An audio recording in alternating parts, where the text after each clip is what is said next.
मेहनत दबा के चल रही है, सारे टीचर्स कर रहे हैं, दिन में 7-7 क्लासेस हो रही हैं आपकी, मैं भी जुड़ी हुई हूँ साथ में।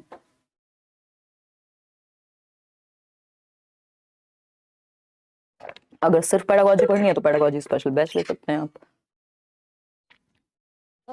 लेकिन दोनों मत ले लीजिएगा गलती से कि आप पेडागोजी स्पेशल भी ले लें और आप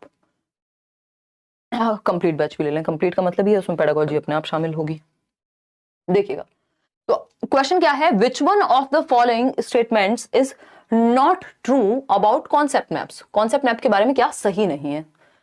concept maps represent a collection of interconnected concepts. बिल्कुल सही बात है भाई, अगर ट्राइंगल के बारे में पढ़ रहे हैं तो उसमें कितने टाइप्स के ट्राइंगल होते हैं, अच्छा इक्विलेटरल कौन सा होता है, अच्छा राइट एंगल कौन सा है, तो वो इमेज हमने अभी बनी हुई देखी, तो बिल्कुल आपस में जुड़ी हुई प्रॉपर्टीज को हम यहाँ लिखते हैं, सही बात है। प्रॉपर्टी वो बंगले वाली नहीं, मतलब कैरेक्टरिस्टिक्स जो है। Concept maps should be constructed by teachers only, ये गड़बड़ है, क्योंकि बच्चे भी कंस्ट्रक्ट कर सकते हैं और टीचर खुद भी।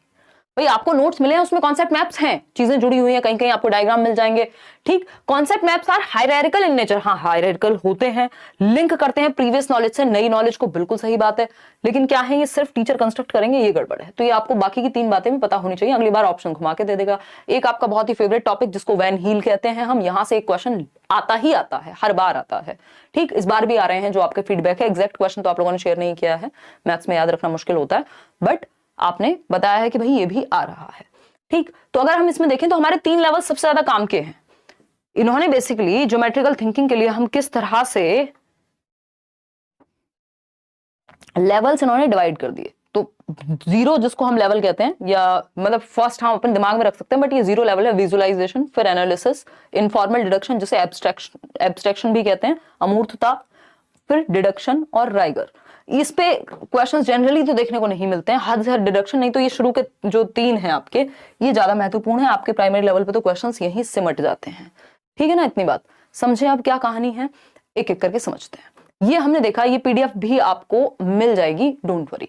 अगर हम बात कर रहे हैं यहाँ पे, अगर हम बात कर रहे हैं शेप्स की, विजुअलाइजेशन सबसे पहले यही होता है कि आप विजुअलाइज कर पाते हैं, देख करके आपने सर्कल देखा, आपने ओवल देखा, आपके लिए सर्कल भी सेम है, आपके लिए ओवल भी सेम है ना। बस शेप का आपको अंतर पता होता है कि अच्छा ये डिफरेंट शेप है, ये डिफरेंट शेप है, बट बहुत ज्यादा आपको प्रॉपर्टी नहीं पता। बच्चे की बात हो रही है, सबसे पहले विजुअलाइजेशन, यानी वो विजुअलाइज करता है, देखने के बेसिस पे जो चीजें उसको दिख रही होती हैं उस हिसाब से उसको प्रॉपर्टीज का नहीं पता होता कि भाई जो आपका जिसको हम स्क्वायर कह रहे हैं यानी वर्ग कह रहे हैं, उसकी चारों जो है साइड्स वो इक्वल होती है, इतना उसे नहीं पता। बस वो एक शेप के आधार पे उसको पता है ये पेन अलग शेप का है, ये बॉटल अलग शेप की है, बस उसको इतना समझ में आता है, विजुअलाइज करके नजर मार के देख करके उसको इतना समझ में आता है। ये सिलेंड्रिकल है, ये नहीं है, क्या है उसको नहीं पता, ठीक। फिर है एनालिसिस। अब एनालिसिस के लेवल पे अब वो क्लासेस में यानी विभाजित करना शुरू कर देता है कि जिसकी कैरेक्टरिस्टिक्स अलग हैं। भाई अगर सर्कल है तो ये एक तरह की चीजें एक साथ आएंगी, ये एक साथ आएंगे, ये सिमिलैरिटी है इनमें, तो वो क्लासेस में विभाजित यहां करना शुरू कर देगा कि भैया ये सर्कल है, ये है, ये वो है, बेसिक उसको पता होगा, ठीक। वो क्लासेस में यानी कैटेगराइज कर सकता है। फिर आता है इनफॉर्मल डायरेक्शन, यानी उसको थोड़ी प्रॉपर्टीज का आइडिया हो जाता है। अगर जब हम बात करें कि वो इनफॉर्मल डायरेक्शन प्रॉपर्टीज का आइडिया हो जाएगा तो वो एनालाइज तो कर पाएगा। एनालिसिस का मतलब ये है कि शेप के आधार पे एनालाइज कर पाए वो, ठीक। इनफॉर्मल डिडक्शन में होता है कि अब इन शेप्स में रिलेशन क्या है, किसकी 4 साइड इक्वल होती हैं, किसकी 2 साइड इक्वल होती हैं, किसकी कोई भी नहीं साइड इक्वल होती। ये हो गया इनफॉर्मल डिडक्शन, यानी एब्स्ट्रैक्टनेस कहते हैं इसको। इस तरह से भी आप देख सकते हैं। ये हिंदी वाले नोट्स मिले हुए हैं, बट ये मैंने इंग्लिश में प्रेफर किया है। ज्यादातर जो लर्नर्स हैं वो अपने इंग्लिश मीडियम वाले ही हैं, ये डिस्क्रिप्शन बॉक्स में मिल जाएंगे। और फिर भी कोशिश रहती है कि चीजें बाइलिंगुअल लेके चले जाएं। हिंदी वाले फिर भी अंग्रेजी थोड़ी समझ लेते हैं, अंग्रेजी वालों के सर में दर्द हो जाता है बहुत ज्यादा हिंदी देख के। देखिएगा विजुअल की अगर हम बात करें, जिसको विजुअलाइजेशन 0 लेवल कह रहे हैं, कहीं पे आपको लेवल 1 मिल जाएगा, कहीं पे 0। तो विजुअलाइजेशन क्या है, बच्चा डिस्क्राइब कर पाएगा शेप्स को जैसी वो दिखती है उसके बेसिस पे, ठीक। कि एक बड़ा सा गोल एक कुछ था, ऐसा वो बता रहा है, किसी कार्टून में देखा उसने। अब उसको नहीं पता वो ओवल शेप थी कि वो सर्कल था, बस उसको आइडिया है शेप का आधार पे।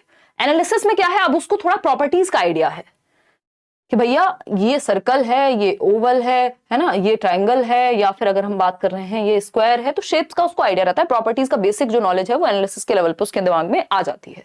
एब्स्ट्रैक्टनेस में वो इस प्रॉपर्टी में क्या रिलेशन है, इसमें क्या अंतर है, ये सब समझ पाएगा। एब्स्ट्रैक्टनेस पे क्या कर पाएगा, रिकॉग्नाइज कर पाएगा कि प्रॉपर्टीज का जो प्रॉपर्टीज हैं अलग अलग शेप की, उनके बीच में क्या रिलेशनशिप है और कैसे उनको लॉजिकली उन शेप्स से जोड़ना है उन प्रॉपर्टीज को, या प्रॉपर्टीज के आधार पे चीजें अलग होती हैं, ये वो समझ पाएगा एब्स्ट्रैक्टनेस पे।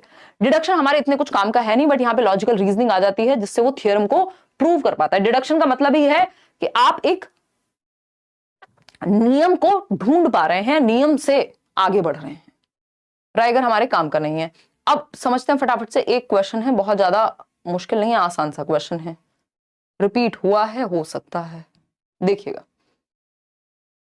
According to Van Heel, at which level of geometric thinking can children assess the properties of a collection of shapes together?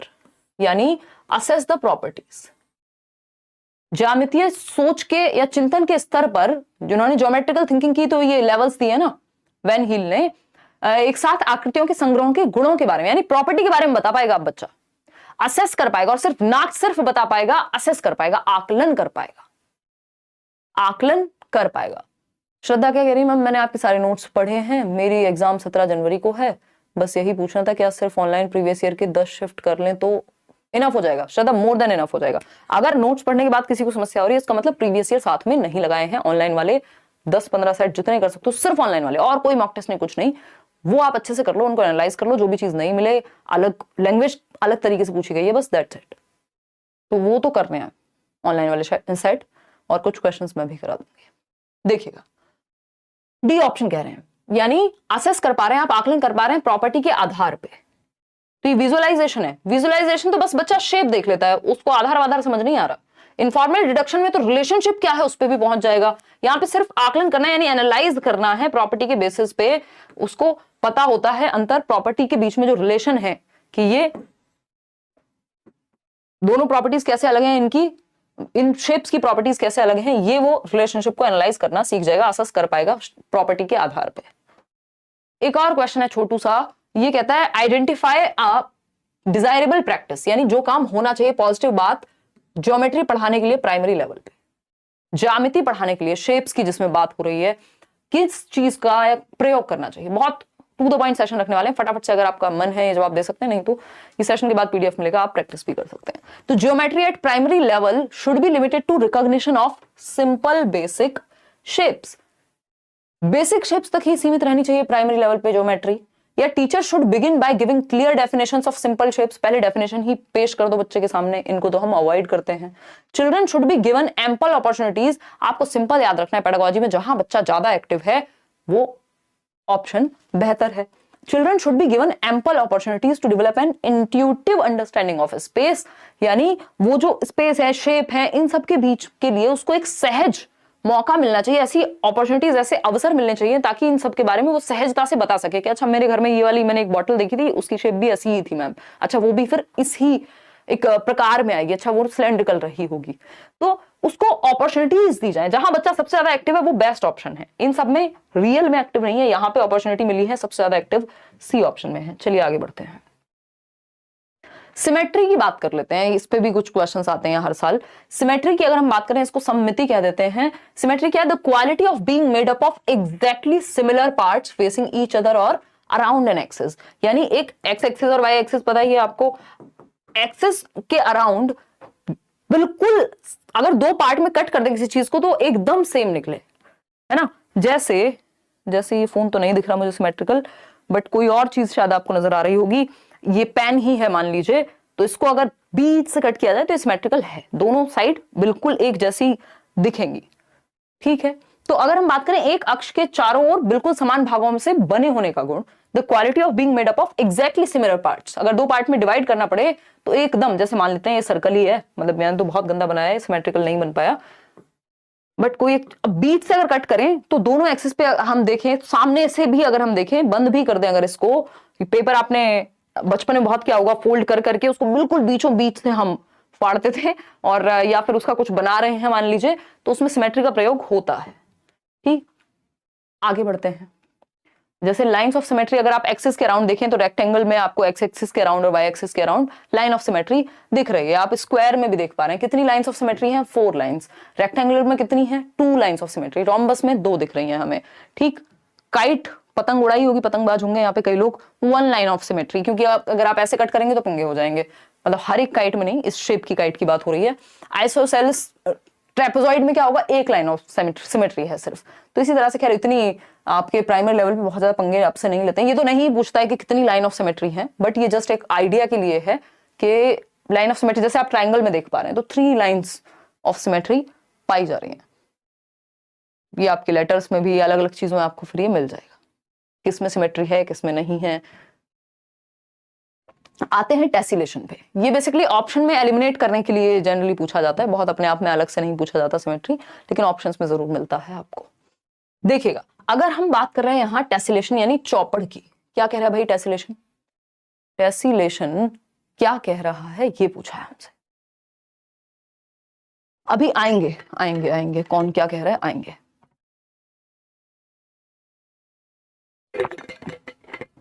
बहुत बड़ा सेशन नहीं है, बिल्कुल जो बहुत जरूरी चीजें हैं बार बार रिपीट होती हैं उन्हीं चीजों को हम डिस्कस कर रहे हैं। देखिएगा, a tessellation is created when a shape is repeated over and over again covering a plane without any gaps और ओवरलैप्स।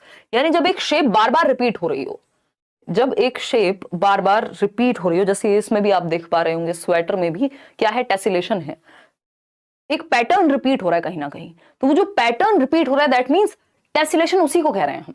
तो एक टेसिलेशन इज क्रिएटेड, कब क्रिएट होता है ये, जब एक शेप बार बार रिपीट होती है over and over again covering a plane, पूरे एक प्लेन को कवर करने में, विदाउट एनी गैप्स और ओवरलैप्स।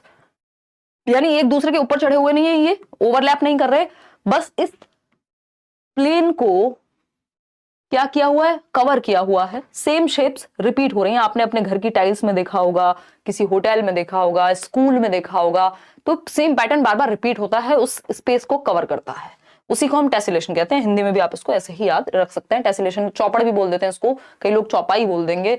तो ये टेसिलेशन के ही उदाहरण है, इस तरह जो पैटर्न्स बार बार रिपीट होते हैं। ये इस तरह की एक मैट तो हमने टीचिंग ट्रेनिंग में बनाई भी थी, बड़ा उसमें पैटर्न रिपीट करके, बड़ी मेहनत का काम था, है ना।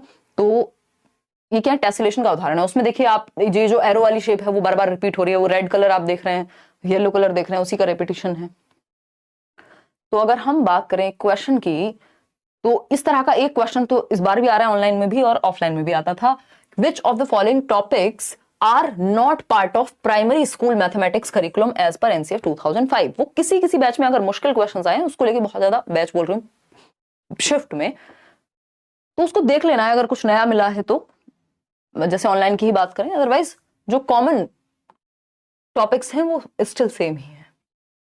कौन सा एक पार्ट नहीं है प्राइमरी मैथमेटिक्स के करिकुलम का। अब जो लोग स्कूल वगैरह में पढ़ाते हैं, ट्यूशन में पढ़ाते हैं, उनको तो आइडिया होना चाहिए, लेकिन हमने क्योंकि अभी पढ़ा है टेसिलेशन, बिल्कुल पार्ट है।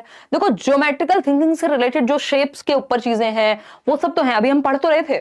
तो टेसिलेशन है, सिमेट्री है, पैटर्न्स है, एक और हम कुछ पढ़ रहे थे, लेकिन रेशो, प्रपोर्शन, इस तरह के चैप्टर नहीं है। तो आपको इनके अराउंड जो दिखे कि यार ये कुछ डिफरेंट लग रहा है, जो इस लेवल पे नहीं पढ़ाया जाना चाहिए, तो एक ऑप्शन, एक क्वेश्चन ऐसा जरूर देता है जिसमें नॉट वाला एक चांस होगा, और बाकी की तीनों ऐसी चीजें होंगी जिनसे आप अवगत होंगे, आपने पढ़ी होंगी प्रीवियसली भी या आज आप जान रहे हैं। इंडक्टिव और डिडक्टिव रीजनिंग पे एक क्वेश्चन जनरली फेंक देता है आपके सामने। इंडक्टिव आप जानते हैं आगमनात्मक, निगमनात्मक है डिडक्टिव।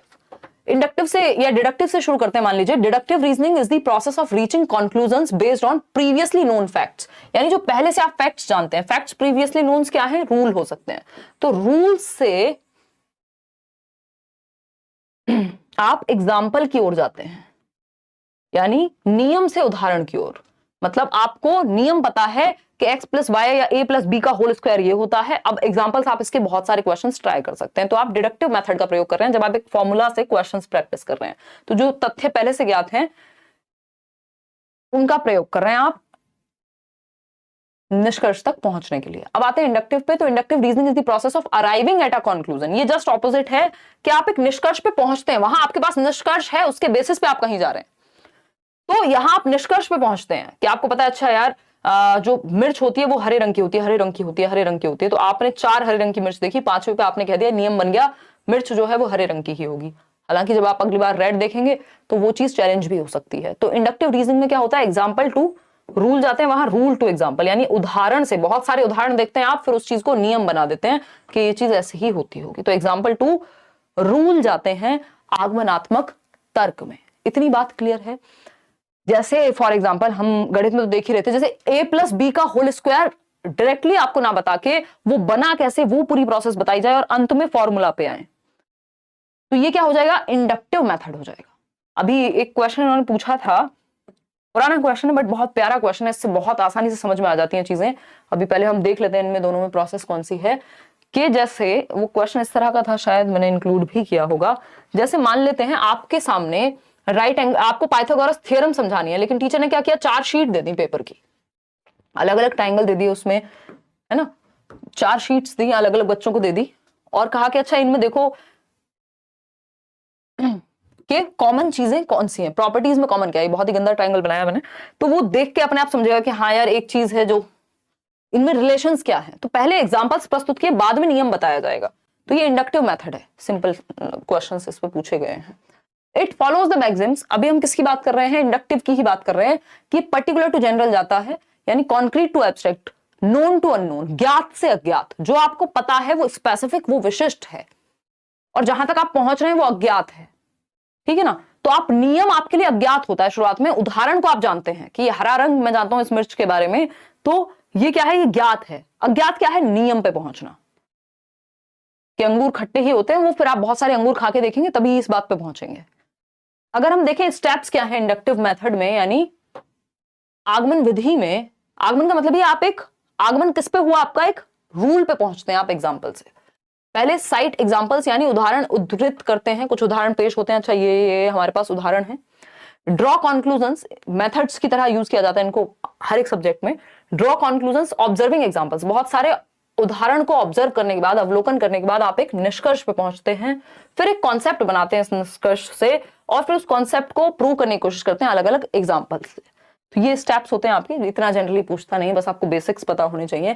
जैसे डिडक्टिव मेथड में क्या है कि आपको जो आपके पास रूल है, मेथड है कि a+b का whole square a² + b² + 2ab, तो ये जो रूल्स हैं आपके सामने ये दिए जाते हैं पहले, और उसको आप फिर एग्जाम्पल से अटेस्ट करते हो। कितने भी क्वेश्चन आप सॉल्व करोगे वो चीज प्रूव होती है, ठीक।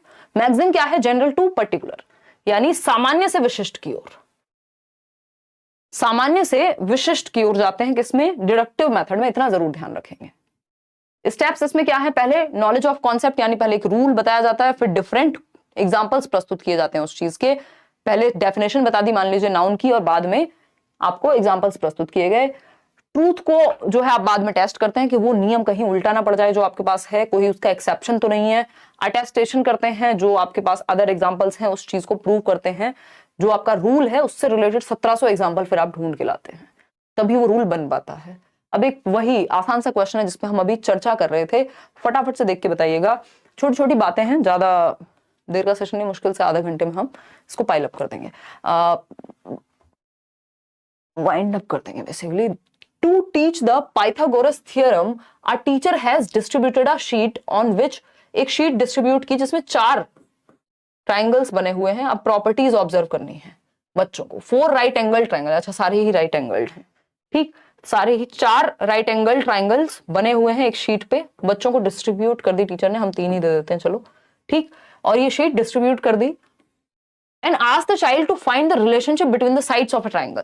तो उनको पता लगेगा कि यार ये वाली साइड बड़ी है बाकी दोनों से, या वो जिस भी बेसिस पे वो रिलेशनशिप संबंध खोजने का प्रयास करेंगे बच्चे।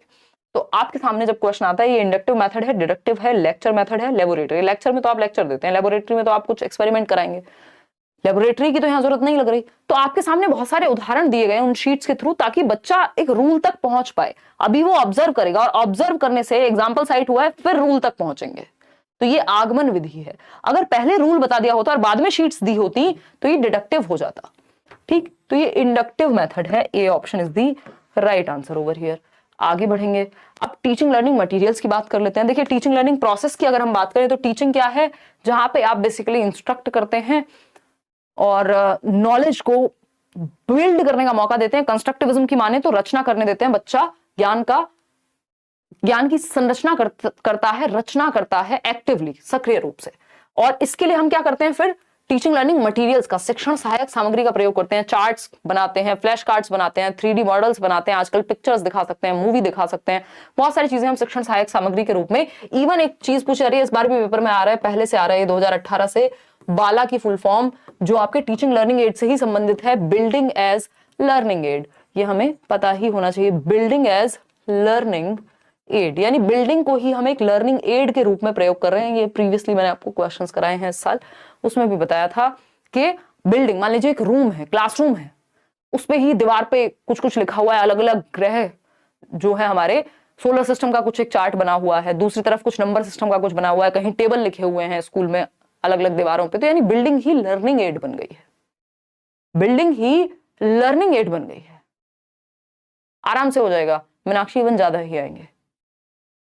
तो ये शिक्षण, अब इसमें एक और चीज आ जाती है कि भाई जो बायपोलर प्रोसेस है, वो जॉन एडम्स ने कहा कि भाई टीचिंग क्या है, वो बायपोलर प्रोसेस है, प्रक्रिया है जिसमें दो पोल्स होते हैं, द्विध्रुवीय, एक तरफ टीचर और एक तरफ स्टूडेंट। तो ये क्या संकीर्ण बात है, ये नैरो बेसिस पे टीचिंग को निर्धारित किया गया है। जबकि अगर हम ब्रॉड वे में देखें टीचिंग क्या है, तो जॉन डुई के अकॉर्डिंग ट्राइपोलर है, टीचर है, स्टूडेंट है और एनवायरमेंट भी है या करिकुलम भी है, एनवायरमेंट भी है या करिकुलम भी है। ये बात तो मैं आपको, ये सीडीपी में भी पूछा जा चुका है प्रीवियसली। अब कुछ टीचिंग लर्निंग मटेरियल्स हैं जो स्पेसिफिकली मैथ्स के लिए प्रयोग में लाए जाते हैं, जैसे जियो बोर्ड है, जियो वाला जियो नहीं है आपके फोन में चलाने वाला, जियो बोर्ड क्या है, इसमें कीलों को ठोक करके आप देख रहे हैं ये कुछ कुछ कीलें लगी हुई हैं एक बोर्ड पे और उससे शेप दर्शाई जा रही है, रबर बैंड वगैरह का प्रयोग करके, आप छोटे मोटे थ्रेड वगैरह का भी यूज कर सकते हो। तो ये क्या है, मान लीजिए ट्रायंगल दर्शा रहे हैं, तो इन कीलों से रबर का प्रयोग करके एक जियो बोर्ड पे आप शेप्स पढ़ा रहे हैं बच्चे को, ठीक। तो उससे क्या होगा, बच्चों को आइडिया लगेगा ना कि भाई ये चार हमने स्क्वायर लिए, मतलब एक स्क्वायर बनाया, चारों साइड्स इक्वल हैं, तो कितने स्क्वायर लिए, बराबर शेप के 4। तो जियो बोर्ड से आप ज्योमेट्रिकल शेप्स को बहुत आसानी से सिखा सकते हैं। It is a square board, ये अपने आप में कैसा होगा, स्क्वायर बोर्ड होगा जिसमें छोटे छोटे स्क्वायर्स हैं जो आप देख ही पा रहे हैं, और इन विच नेल्स आर एम्बेडेड, यानी ये जो कीलें लगी होती हैं, with the use of rubber band, initial geometrical measurement and numerical concepts। कौन से कॉन्सेप्ट सीख रहे हैं हम, ज्योमेट्रिकल कॉन्सेप्ट्स। भाई ये जो शेप्स हैं ज्यामिति की ही तो हैं, ज्योमेट्रिकल कॉन्सेप्ट सीख रहे हैं हम इनिशियली, कि बेसिकली एक ट्राइंगल क्या होता है, या हम कहें एक सर्कल क्या होता है, एक रेक्टेंगल क्या है, एक स्क्वायर क्या है, और क्या सीख रहे हैं, मेजरमेंट।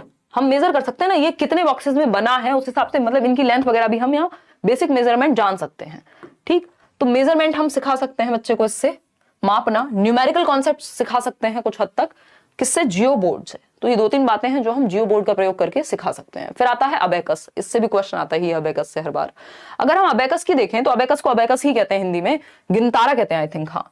तो अगर हम कहें तो ये क्या है, ये बेसिकली इस तरह की बीड्स लगी हुई होती हैं, आपने अबेकस कहीं ना कहीं देखा होगा, छोटे छोटे, ये वैदिक मैथमेटिक्स का पार्ट हुआ करता था। It is N ancient mathematical instrument, यानी वैदिक गणित का हिस्सा है, बहुत पुराने समय से हम यूज कर रहे हैं।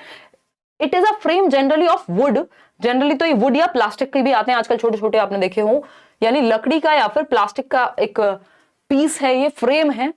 That holds rods with freely sliding beads mounted on them. ये बीड्स हैं, ये जो आप देख रहे हैं, ये इधर से उधर जा पाते हैं, ठीक। कोई वीडियो देख लीजिएगा आप इसकी, और ये इसमें फ्रीली मूव कर सकते हैं। इन रॉड्स, बीच में रॉड लगी हुई है, फ्रेम किसका है, प्लास्टिक या लकड़ी का, बीच में रॉड लगी हुई है, और ये फ्रीली मूव कर सकते हैं। जो बीड्स है इसमें मोती टाइप की चीजें, ठीक। द कॉन्सेप्ट्स ऑफ एडिशन, यानी हम इससे जोड़ घटाना, आप देखते हैं इसकी सहायता से बच्चा ज्यादा तेजी से कर पाएगा क्योंकि वैदिक टेक्निक हो गई, ठीक।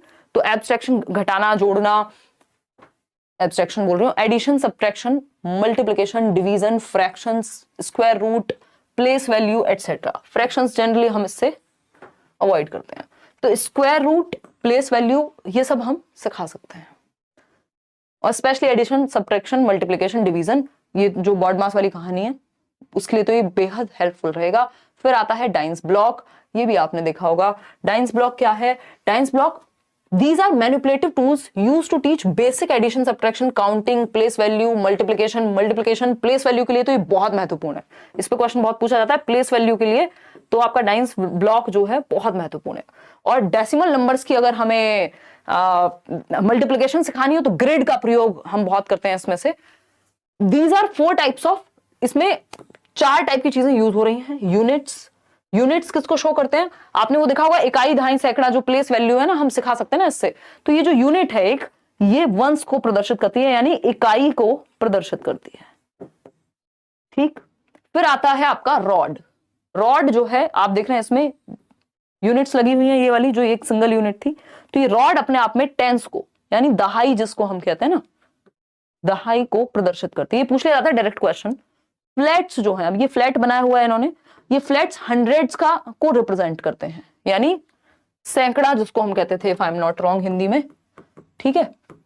और क्यूब अपने आप में, क्योंकि इसमें इतनी सारी यूनिट्स लगी हुई हैं, तो ये 1000 को यानी 1000 को प्रदर्शित करेगा। तो यहां पे ये जानना बहुत जरूरी है कि जो यूनिट है वो इकाई को, यानी यूनिट को ही, वंस को, रॉड टेंस को, फ्लैट हंड्रेड्स को, और थाउजेंड्स को क्यूब। तो ये 4 चीजों का यहां पे प्रयोग होता है। 4 टाइप्स की चीजें। द यूनिट, जिसके थ्रू हम प्लेस वैल्यू वगैरह सीख रहे हैं, the unit cubes represent units, rods, ये सब मैंने आपको बता दिया है, ठीक। तो basic addition, subtraction, counting, place value, multiplication, ये सब आप डाइंस ब्लॉक से सीख पाएंगे। 3 डायमेंशन टीचिंग एड्स भी होते हैं कुछ, जिसको हम त्रिआयामी कहते हैं, जिसके 3 आयाम हैं।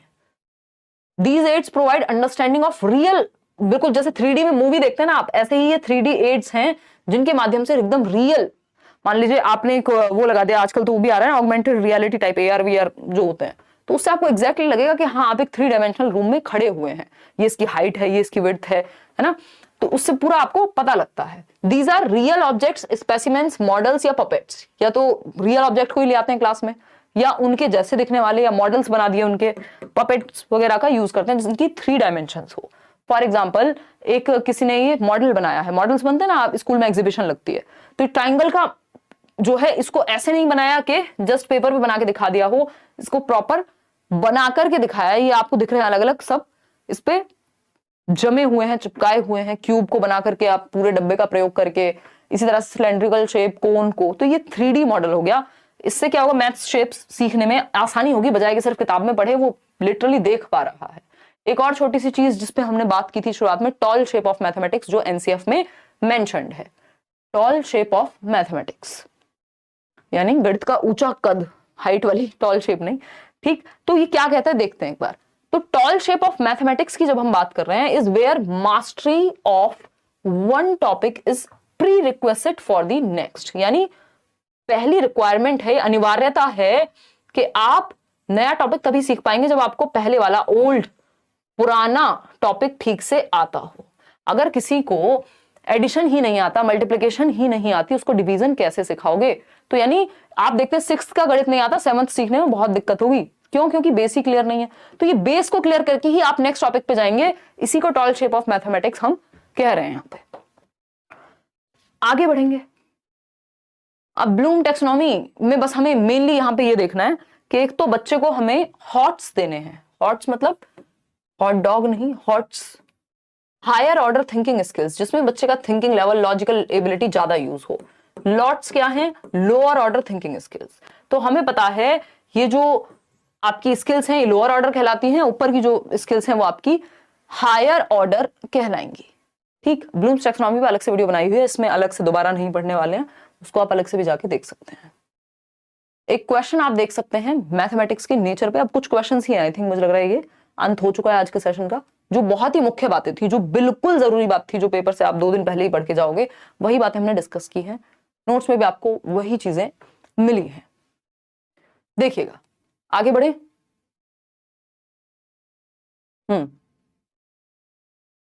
यार एसएसटी की नोट्स तो इस बार नहीं मिलेंगे, डी ऑप्शन कह रहे हैं कई लोग। तो which one of the following is not true. अगर सेशन आपको पसंद आया हो तो आप लाइक शेयर कर सकते हैं और नोट्स जरूर शेयर कर देने हैं, किसी का भला हो जाएगा पेपर से पहले, क्योंकि साल भर में सीटेट आता है।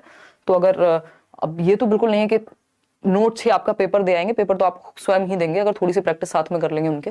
तो which one of the following is not true about the nature of concepts in mathematics, यानी गणित में जो अवधारणाएं होती हैं वो कैसी होती हैं, जो कॉन्सेप्ट्स हैं वो कैसे होते हैं। एब्स्ट्रैक्ट होते हैं, हाँ होते हैं। हायरार्किकल होते हैं, हाँ होते हैं। लॉजिकल होते हैं, हाँ होते हैं। तर्कसंगत होते हैं। कॉन्क्रीट इन नेचर, कॉन्क्रीट तो हम बनाते हैं, उनको पढ़ाते ऐसे हैं कि कॉन्क्रीट से एब्स्ट्रैक्ट ले जाएं, हम अमूर्त की तरफ ले जाएं। तो डी ऑप्शन। आगे बढ़ेंगे, नेक्स्ट क्वेश्चन है आपके। क्वेश्चंस भी मैंने आपके नोट्स में डलवाए हुए हैं, नए वाले भी डलवाए हुए हैं, ऑनलाइन वाले भी। अभी तो हम ये वो क्वेश्चंस कर रहे हैं जो बहुत रिपीट होते हैं। The mathematics used by illiterate shopkeeper, इसको कम्युनिटी रिसोर्स बोलते हैं। अशिक्षित दुकानदार के द्वारा प्रयोग किए जाने वाले गणित का प्रयोग करेंगे या नहीं। शुरुआत में बात की थी ना, लाइफ से जोड़ना है बच्चे की, तो कैसे जोड़ेंगे।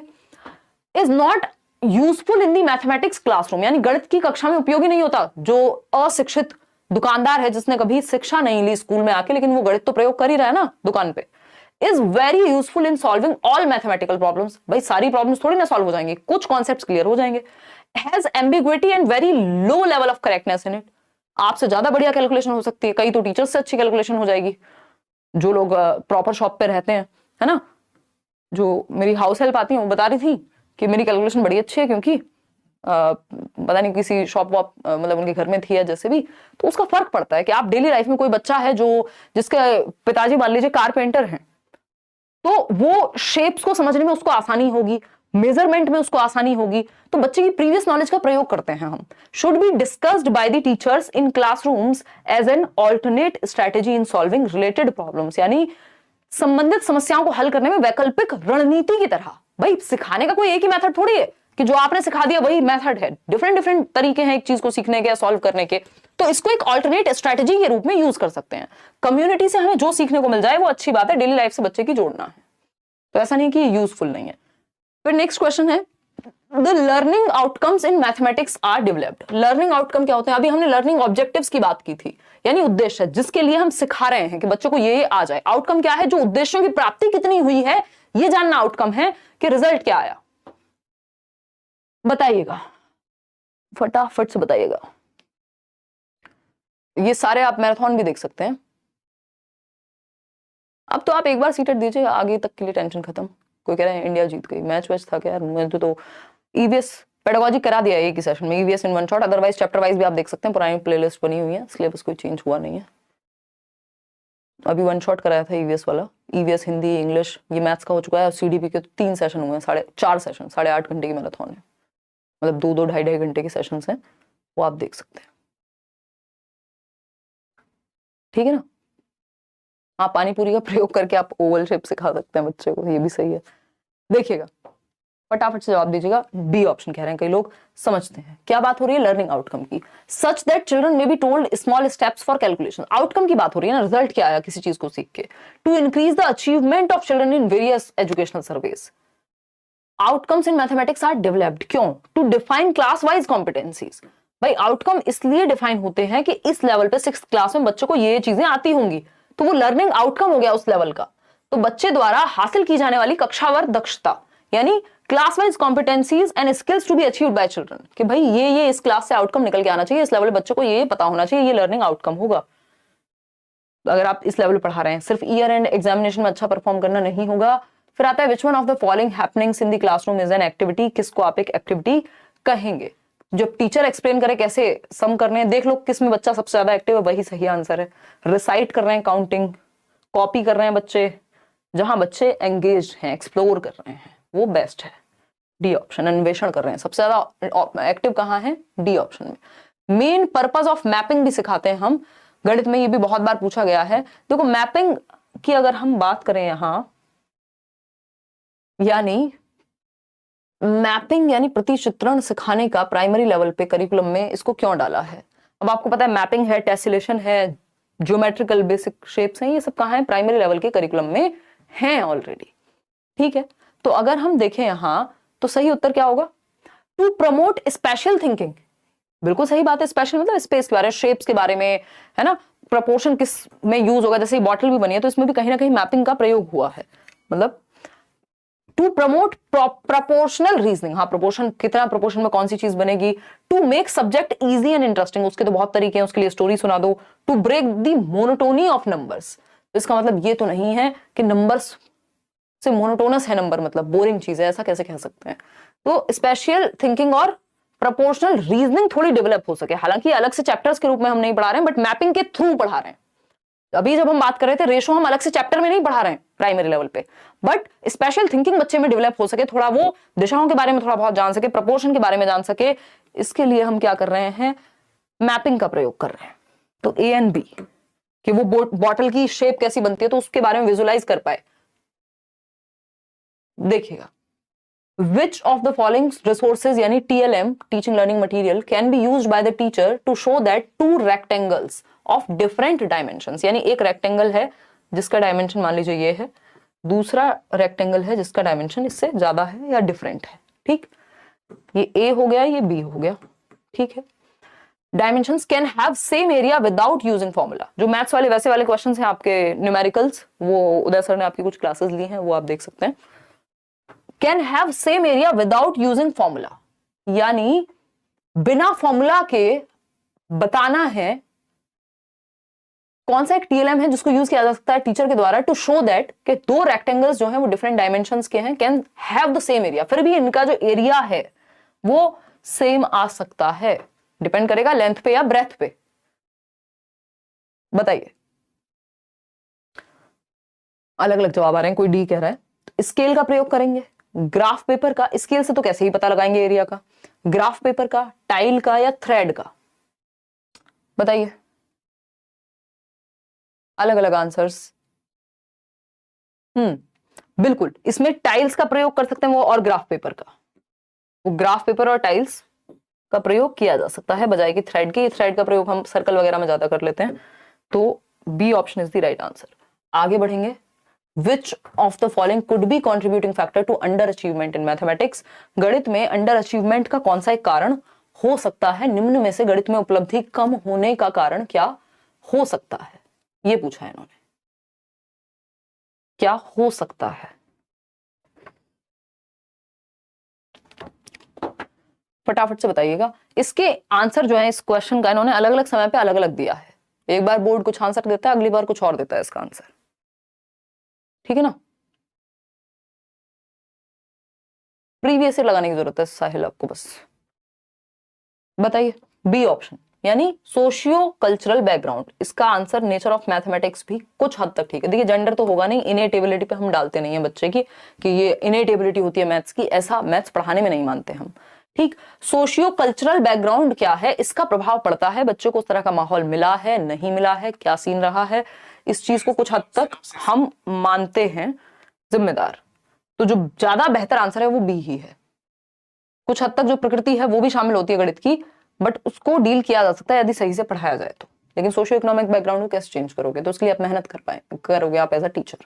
Next question, which of the following is the most important aspect of making lesson plan while teaching mathematics to primary school children? यानी आप पढ़ाने से पहले एक लेसन प्लान बनाते हो, पाठ योजना बनाते हो। आज भी ये क्लास हुई है तो ये पाठ योजना के तहत ये कौन सी जो आपको क्वेश्चन कहाँ पे मिल रहा है, कौन सा फोटो लगेगा, कौन से एग्जांपल्स मिलेंगे, बहुत सारी चीजें। कुछ चीजें आपकी रैंडम होती हैं, जैसे उदाहरण कई बार ऐसे आ जाते हैं दिमाग में, और कुछ चीजें आपकी प्लान्ड होती हैं जो कि लेसन प्लानिंग आपको अपनी करके जानी चाहिए क्लास में जाने से पहले। वो जरूरी है, चाहे आपका जीवन बीत गया हो पढ़ाते पढ़ाते। ऐसा नहीं होता कि आप ऐसे ही मुंह धोया और चले गए, मतलब लेसन प्लानिंग है ही नहीं, जीरो लेसन प्लानिंग है, तो वो जरूरी होती है, ठीक। उससे टाइम वेस्ट भी होता है फिर कई बार। Which of the following is the most important aspect of making lesson while teaching mathematics to primary school children? Sequence of text book, presenting mathematical concepts in structured manner. बच्चा active किस में है वो देख लीजिए बस। Writing activities and questions. सिर्फ activity लिखने से अच्छा ये नहीं है कि सीधा सीधा अपॉर्चुनिटी प्रोवाइड करा दो बच्चा जहां पे कॉन्सेप्ट्स को कंस्ट्रक्ट कर सके, अपनी रियल लाइफ में ऑब्जर्व करके वो संकल्पनाओं का निर्माण करके उन तक पहुंच सके। तो सी ऑप्शन में वो ज्यादा एक्टिव है बाकी किसी ऑप्शन के। और आपको बच्चे को एक्टिव ही बनाना है, इसलिए तो लेसन प्लान आप लेके जा रहे हैं ना, कि आप बेहतर वे में सिखा पाएंगे। अब है विच of the following is not be considered a feature of a constructivist mathematics classroom? Constructivist यानी रचनावादी, जहां मीनिंग मेकिंग होगी, अर्थ निर्माण होगा, बच्चा एक्टिव रहेगा, एक्सप्लोर करेगा, एंगेज रहेगा। प्याजे, वाइगोस्की, इन सबको याद कर लीजिए। तो देख लीजिए, बच्चा जहां एक्टिव है वहीं कंस्ट्रक्शन हो रही है। और कंस्ट्रक्टिविस्ट जो स्कूल ऑफ थॉट है, यानी जो रचनावाद है, कंस्ट्रक्टिविज्म पे ही एनसीएफ बेस्ड है, और हमारी आज की भी ज्यादातर पॉलिसीज कंस्ट्रक्टिविज्म को मानती हैं, ठीक। तो बताइए बच्चा कहां एक्टिव है? The role of language and dialogue in learning mathematics is given due to attention. The teacher acknowledges the students may construct multiple understandings. हाँ, यहाँ पे बच्चे एक्टिव होंगे। ऑब्जेक्टिव टेस्ट, कनेक्शंस, इन सब से बेहतर है बच्चे एक्टिव हैं यहाँ, तो वो नॉलेज को कंस्ट्रक्ट कर लेंगे। तो B option is the right answer. एक दो क्वेश्चन और हैं आपके, फिर आपकी छुट्टी। Which of the following statements is in agreement with the constructivist view of mathematics? यानी रचनावाद को कौन बढ़ावा देगा? जहां बच्चा एक्टिव होगा। सिंपल, सरल, सुंदर, सस्ता, टिकाऊ आंसर, ठीक है ना। बहुत बढ़िया लगता है कि आप लोग बिल्कुल इतनी रात को भी, क्योंकि समय का थोड़ा सा मेरे साथ दिक्कत रहती है, इतना समय हो चुका है, समय मतलब सालों से हम लोग जुड़े हुए हैं, और क्लासेस और कभी कुछ, कभी इवेंट है, कुछ है, तो थोड़ा सा लेट वेट हो जाता है। वैसे भी मेरा टाइम 9 बजे ही रहता है पहले से, बट अब और लेट हो जाता है एट टाइम्स। रचनावादी दृष्टिकोण से की जा सकती है, बट आप इतनी संख्या में जुड़े रहते हैं, सीख पाते हैं रात को इतनी ठंड में, है ना। 5 डिग्री था सुबह दिल्ली में टेम्परेचर, 2 दिनों से ठंड बढ़ गई है आपकी, अभी भी 9 डिग्री टेम्परेचर है। चलिएगा, खैर ये तो ये भी बता देती बेचारी, देखिएगा।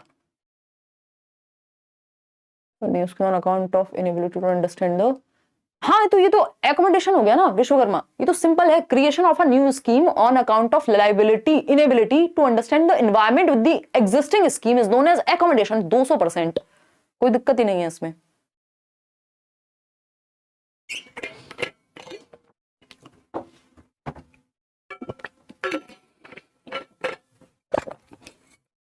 देखो कोई आपको पेपर में गलत ही जवाब देने लग जाए तो बात अलग है, अदरवाइज क्योंकि अगर देखा जाए तो अडेप्टेशन की प्रक्रिया में चेंज तो दोनों में होता है, चाहे वो एसिमुलेशन हो चाहे वो एकोमोडेशन हो, ये बहुत ही नजदीक की चीजें हैं, बट उसमें आपको फंसना नहीं है। ये सिंपल सा, आपको अगर आप बोर्ड का पेपर दे रहे हैं, बोर्ड मतलब कोई सीबीएसई है या फिर आपका D++ भी है, तो उस केस में सिंपल एकोमोडेशन है इसका जवाब, और होना भी चाहिए। जब आप पुराना स्कीमा की वजह से आपको दिक्कत होती है नई सिचुएशन या जो आज की सिचुएशन है उसको समझने में, नहीं हाँ एग्जिस्टिंग स्कीमा को ही चेंज करना पड़ रहा है ना, न्यू स्कीम की वजह से नया स्कीमा आपने बनाया, एकोमोडेशन आएगा। देखिएगा बी ऑप्शन कह रहे हैं कि कंस्ट्रक्टिविस्ट अग्रीमेंट कौन सा है, जहां बच्चा एक्टिव है, डिस्कवर कर रहा है बच्चा, ठीक है, सिर्फ फैक्ट रटे, ऑब्जेक्टिव्स रट ले, विजुलाइज कर ले, इन सबसे ज्यादा एक्टिव वो बी ऑप्शन में है। जहां सबसे ज्यादा बच्चा एक्टिव है वो मूल मंत्र है पेडागोजी का। क्वेश्चन देखिए next, Which of the following is not true with respect to the learning of mathematics? कौन सी बात सही नहीं है मैथमेटिक्स के सीखने के बारे में?